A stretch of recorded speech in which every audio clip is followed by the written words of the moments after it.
Hey everybody, thanks for joining us again on Realty Check. If you've been watching, we're in this long series now. This series is going to go on for about 8 weeks, and this series is everything home maintenance, home projects. This is letting you know when you're a homeowner about all the different components, different things about your home, and things that you should be doing in your home as a homeowner. So we have all the details, all the information. We're going to break down all the parts and everything on homes. And today we have our guest with us that's going to talk to us about something very, very important, and that is pest control.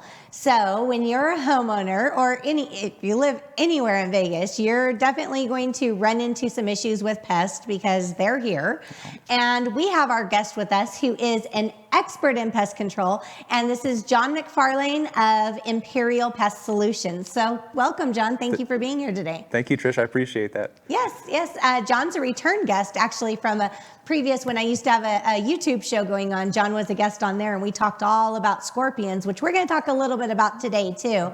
But we're going to talk about all kinds of pests that you run into in Vegas and what you can do about them to make sure that you're not living in your home worried about critters. So thank you. Yeah, absolutely. We're excited to talk about this stuff today. Very important. Yes, ma'am. John, tell us a little bit about yourself and what you do, your company, how long you've been here. Yeah, so I'm actually a native to Las Vegas, third generation Las Vegan. So I've definitely seen the town develop and grow. Yes. But yeah, we've been in business since 2016. We do specialize in scorpion exclusion and treatments. Mm-hmm. That is our bread and butter, and it is a serious problem out here in Las Vegas and Henderson. So that's something that we do take care of. I can attest to that because I know when we bought the home we live in now, there was definitely a scorpion problem. Yeah, for sure. And it's been a couple of years now, and you've been servicing my home and taking care of it, and we are scorpion free. I mean, every once in a while you'll see a critter comes over the yard, but we are, for the most part, I never see them, and I'm happy that way. Well, I'm happy about that.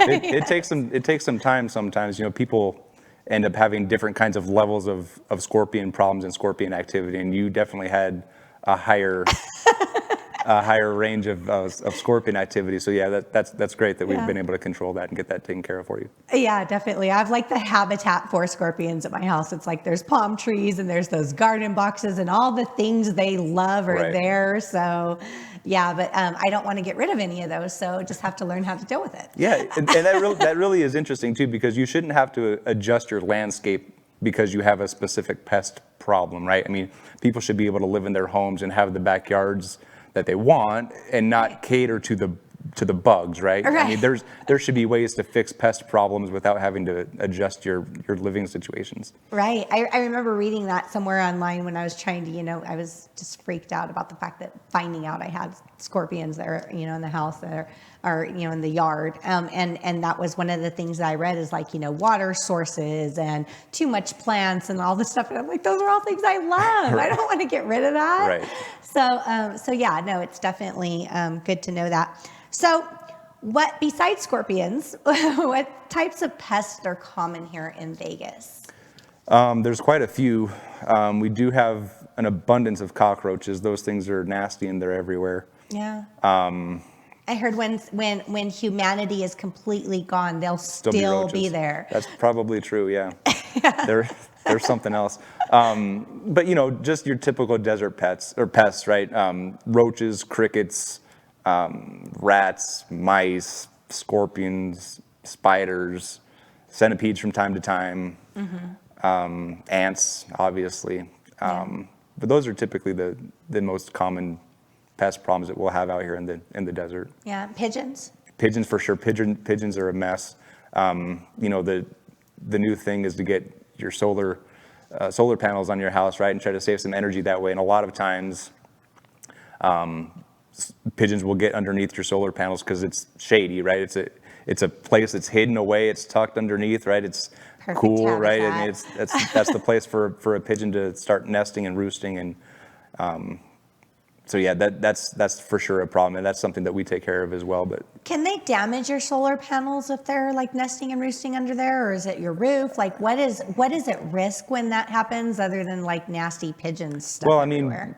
Yeah, I mean, over time, that for sure would be a problem. I mean, pigeons are homing birds, right? So they will always continue to flock back to the areas where they were born. So that really is the problem. As soon as you start having babies being born under these solar panels, yeah, you can exclude your solar panels and stop them from getting underneath, but they're still going to come back to your roof and be around that area because that's where they were born, that's where their home is. Oh, wow. Yeah, so they will always come back. So the thing is that you want to keep your roof and your solar panels clean of any kind of pigeon nesting or roosting or anything like that, because as soon as they start having babies, you're going to start attracting more and more pigeons to your house, right? And so better to have your neighbors have those problems instead of you have. For sure. Yeah, things you don't even think about because I have solar panels on my house. You never even look at them, right? They're just there. Right. So, but to that point too, you definitely want to have somebody that's looking out at all areas of your house, right? I tell people all the time, you can't have a bug guy that just walks around the outside of your house looking down all the time. You got to look up. I mean, there's things that are up, right? You have eaves, right? You have wasps. Wasps are another thing that are out here. You have all kinds of stuff. Spiders will make their webs up, right? Pigeons are up. Rats are up. There's a lot of things that are up.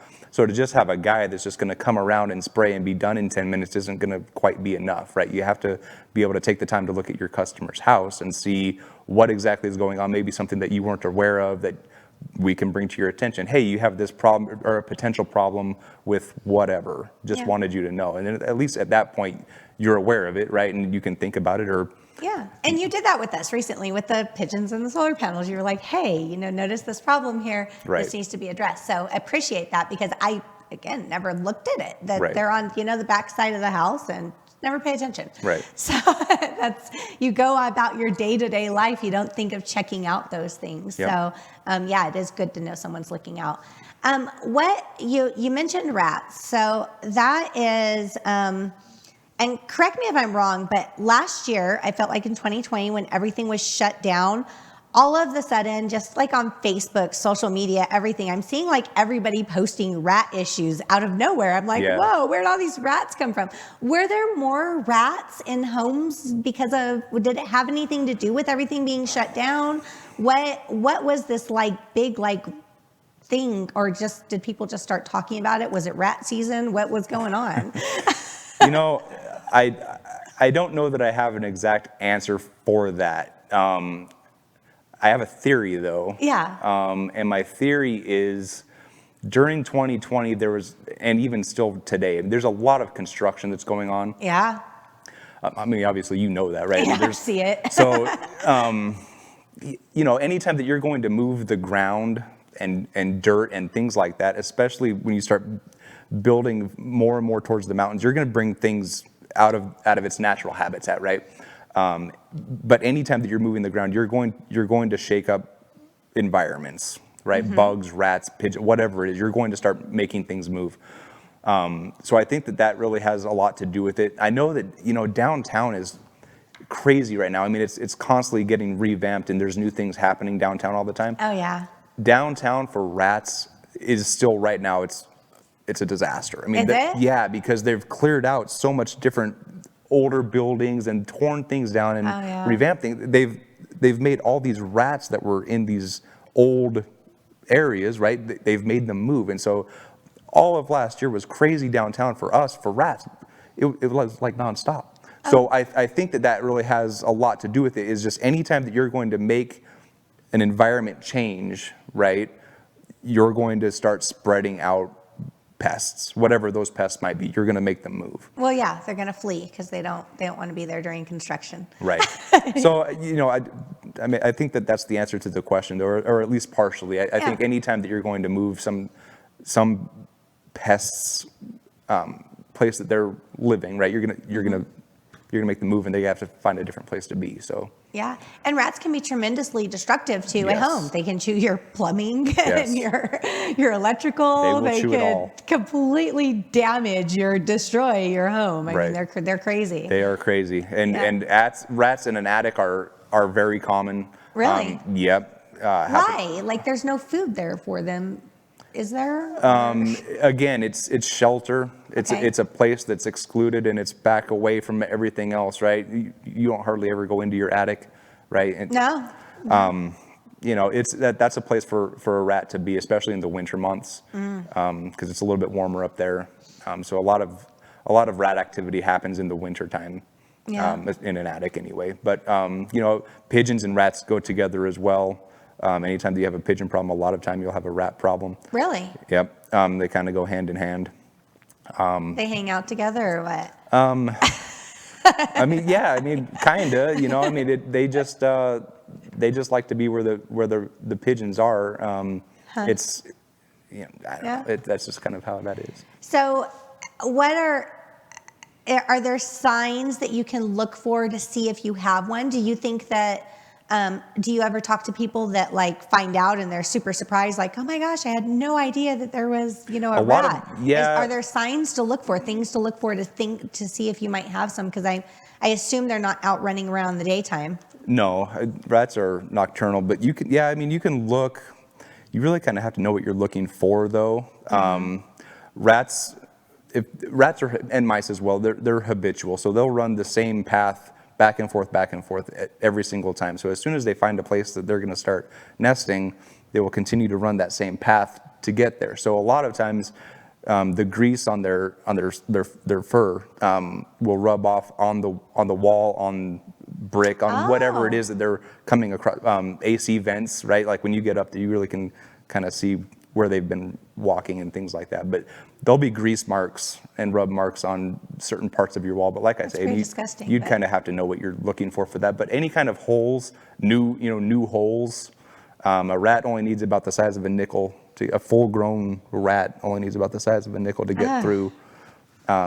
So any kind of holes or things like that are around your house where you have plumbing coming inside or AC vents coming inside, anything like that might have a little bit of a gap, you probably want to seal those up. Okay. All right. So that's good maintenance for that.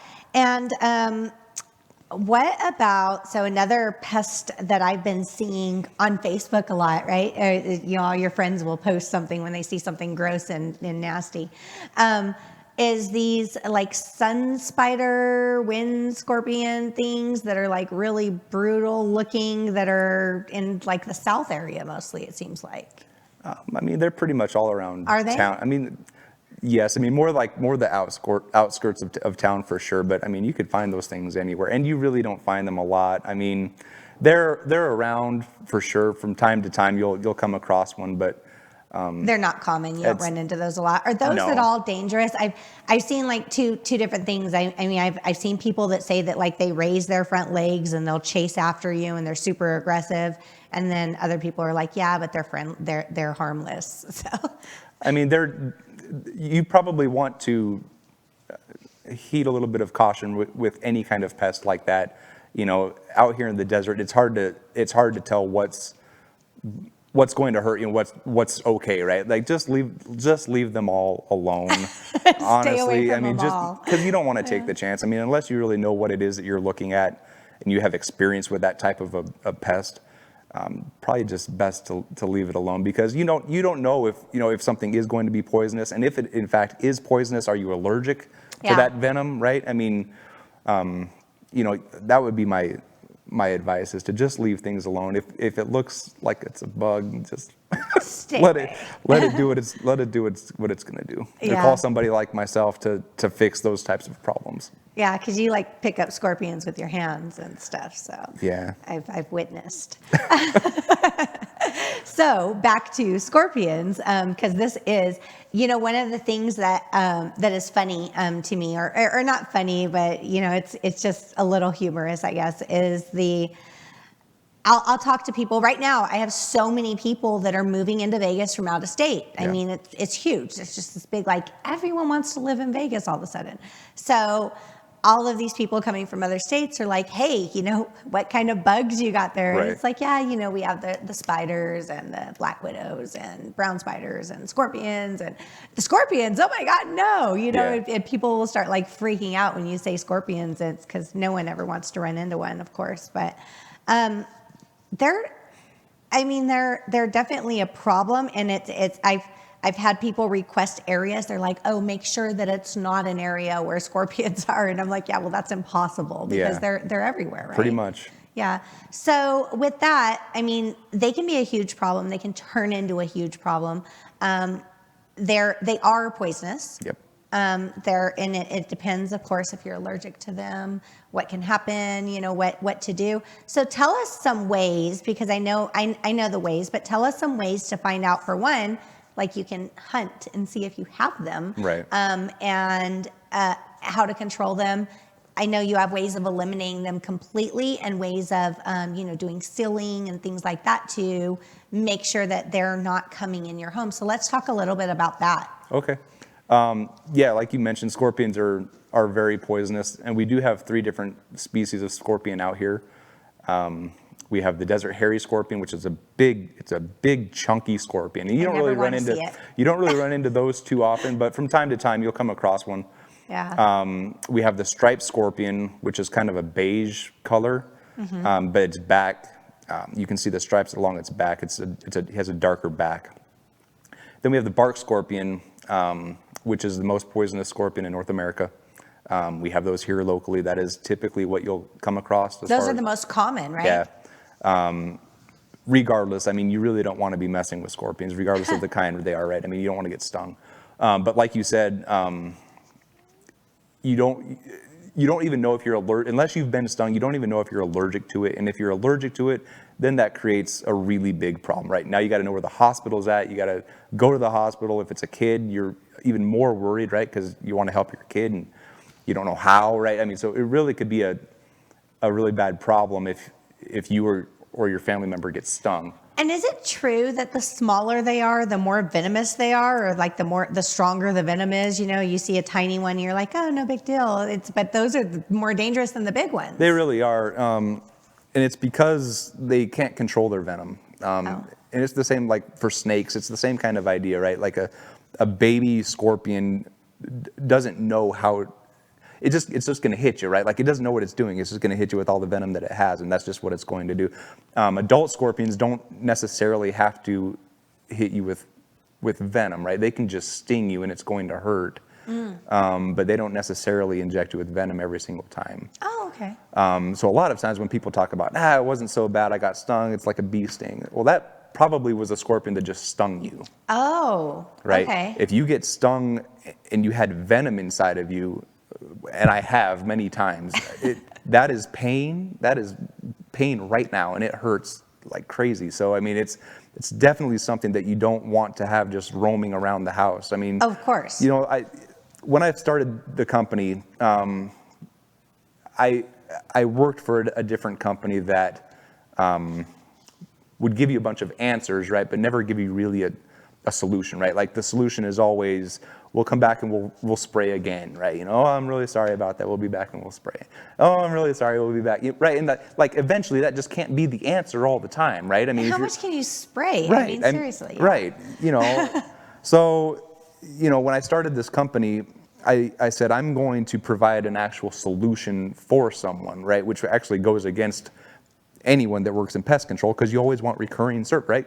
Keep coming back and keep coming back and well, the customer's going to like you a lot more if you actually fix their problem, right? Eventually, if you keep just spraying and spraying, and it's not working, right? You still have scorpions. I've hired you 10 years ago. I still have scorpions, right? I mean, what's the purpose of that? I hear that all the time. I'll hear that from, like neighbors and stuff. And they're like, yeah, I've had this company for so-and-so. And we only see like 5 or 6 a month. And I'm like, what? Yeah. Like, what are you doing? Right. Like, what are you doing? Like, why did you hire this guy? What are they doing for you? And you feel like that's productive? Like I get that. And I've heard that after you spray so many times the same stuff over and over and over again, they kind of become immune to it.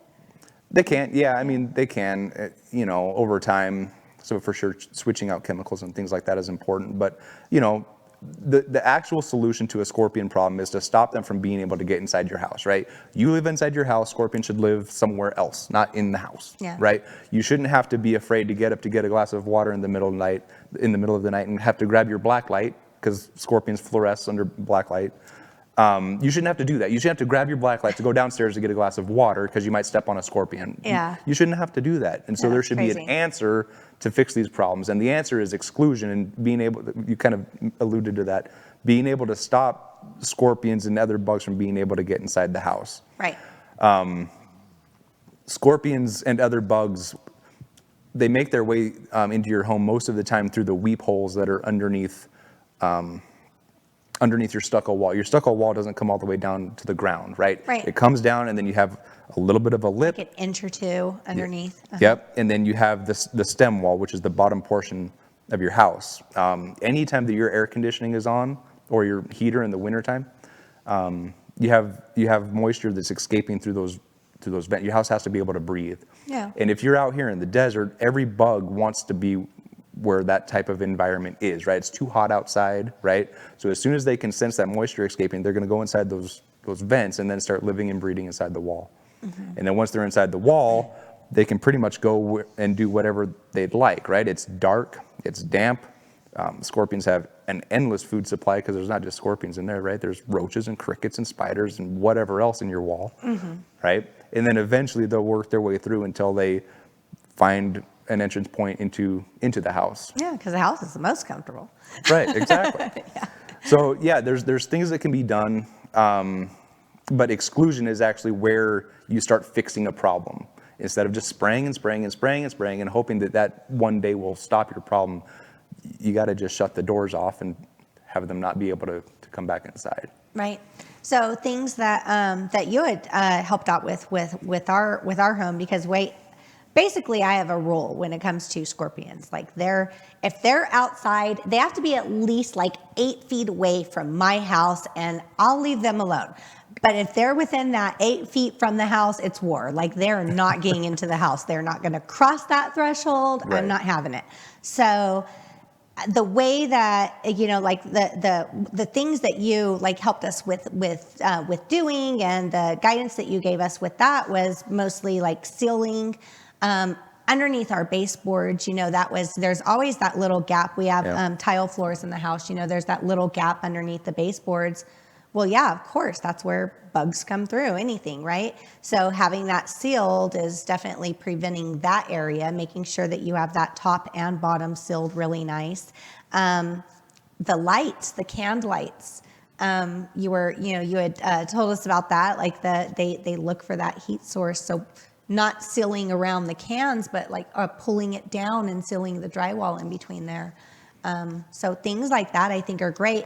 And you also do sealing of brick walls and pest borders. Can you tell us a little bit about that? Sure. Pest Borders is a company that's located just outside of Phoenix, Arizona. They've developed a product that goes on the stem wall of your house. So kind of we talked a second ago about the stem wall, which is just directly below the stucco portion of your house.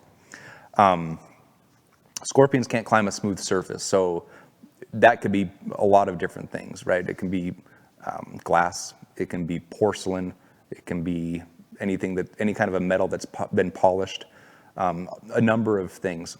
Pest Borders has developed a couple different products that go on that portion of your house, so that when a scorpion is attracted to that moisture that's escaping, they go to climb the stem wall, but they're not able to do that because it's too slippery. So they'll just kind of paw at it and try to get a grip, but they won't be able to, so they are unable to get into the house. They will stay themselves outside where they belong. That is perfect. It really is. I mean, it's an amazing product. It does what it says it's going to do 100% of the time. So it's a huge help for anybody that has a scorpion problem for sure. As far as the walls go, most houses out here have cinder block walls. A lot of people will paint or texture those walls, and then you end up covering up the gaps where the blocks butt up next to each other, which is great. But if your stucco wall if your cinder block wall is naked and it's exposed, everywhere where those blocks butt up next to each other, there's a gap, right? And the scorpions and other bugs will live inside of your cinder block wall. A lot of people Perfect think environment, right? It's exactly like your inside wall, except it's just not air conditioned, right? There's plenty of bugs in there. It's dark. It's secluded. It's away from a bunch of other things. But that's where scorpions are going to live and breed, is inside your cinder block wall.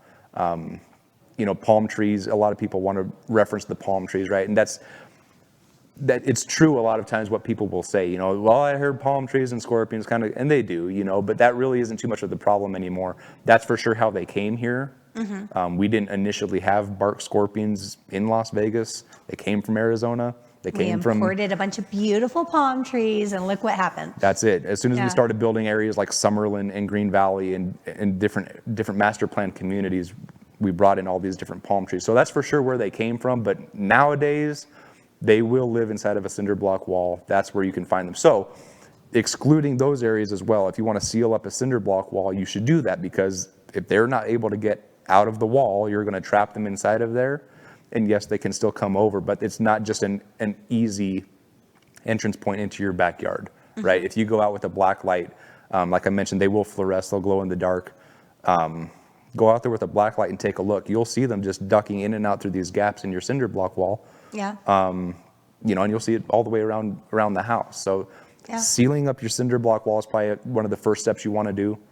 And then like you mentioned with the recessed lights, you can seal those. Air vents, you can seal those. Not the actual vent itself, but if you take the grate off of your air vent, a lot of builders just cut the hole for the vent to sit on the drywall, and that's not always precise. Builders are trying to get a house put together. They're never precise. I was amazed by how unprecise it all was once you took all the vents and all the cans down. Yes. So taking off that grate and just looking at the gaps around your air vent, sealing those up will help a bunch. Sealing the lights up. If you wanted to get a pest border, that will help 100% of the time. So there's for sure things that can be done. Yeah. If you have a scorpion problem, it's not something that you have to live with. There are answers. There are solutions. There's even pesticide that will kill scorpions. It's expensive. You can buy it, but it exists. A lot of people think you can't spray for a scorpion. You can't spray for a spider. You can spray for anything. Yeah. You can kill pretty much anything. The problem is that the populations end up getting too big, and they end up breeding too faster than what the pesticide is going to kill, right? So you constantly have this ongoing problem because the pesticide isn't working fast enough. Yeah, and there's a powder you put in the wall too that was pretty amazing. You can dust your walls, like I mentioned before. Scorpions and other bugs will live and breed inside of the framing of your house, and there are different pesticides that you can use to dust the walls and to get those bugs either dead or get them out of there. And that takes a little bit of time for that to work, but it lasts in there for quite some time. And as bugs are continuing to come in through those weep holes from outside, like we talked about, they won't be able to establish themselves inside the framing of the house anymore. They'll come in contact with that pesticide and then die just a few days afterwards. But yeah, I mean, there's plenty of things that can be done in and around the outside of the house. Yeah. No, I agree. And the thing is, like John said, you don't have to live in fear. You just have to find out a way to maintain it. And you can, if you're hiring the right person, you're not, just hiring someone that's going to come spray and do whatever and, throw some chemicals everywhere. It's not, hiring someone that can actually provide you solutions to the problem and analyzing the problem. That's what I really appreciated in everything that you've done. It's not only just, saying like, yeah, there's a problem, analyzing it, seeing if you have a problem. And you do that. You do inspections, right? Where if someone thinks that they have a problem, or maybe they're just really fearful and they want to have their home checked out, right? Yep. So that's something that they can call you, hire you to come do. Absolutely. Yeah. Pigeons, bees, rats, scorpions, pretty much anything you can inspect for. Bed bugs. Bed bugs are not a problem that you want. I mean, that's bad news. But yeah, I mean, we can pretty much do an inspection for any kind of pest problem and see what you have going on. Yeah, that's wonderful. And give John a call, have him come out, give you inspect the home, see what you're dealing with. If you have any issues or problems at all, and doesn't mean you have a bad home, doesn't mean you have a bad neighborhood. It's just, it is what it is. We live. And what I've noticed is some of those super amazing homes that are all by the mountains and in the mountains, because that's where everybody, it's the, high-end homes and everything across Vegas are usually right by or in the mountain areas. Right. And those are going to have more pests than anything, because that's their habitat. Yes. So it doesn't mean that it's bad. It just means that you have to find a solution. So give John a call, have him come out, take a look at things, have him give you an analysis of what you can do. He knows his stuff. Trust in him. And how do they reach you, John, if they want to call and ask more questions? Yeah. So our telephone number is 702-509-1204, or you can email us. my email is just john@ips.vegas. We do have a Facebook page if you want to go check us out on Facebook or Instagram, or you can call Trish. Or you can call me. Yes, I definitely have John's phone number. I will connect you over with him, and a local Vegas born, local Vegas business, so family owned. So definitely you're dealing with a great guy here. So if you guys need to contact him, reach out to me, reach out to John directly. Stay tuned for the rest of our series here, because we're just going to be talking about everything. If you own a home, we're going to be covering everything that you need to know, and even talking about projects that you might want to start working on. So stay tuned. If you're liking our show, please leave us a review, share it with your friends, follow us on iTunes, Spotify, Amazon Music, YouTube, or right here on Facebook. Thanks again, guys. See you guys next week.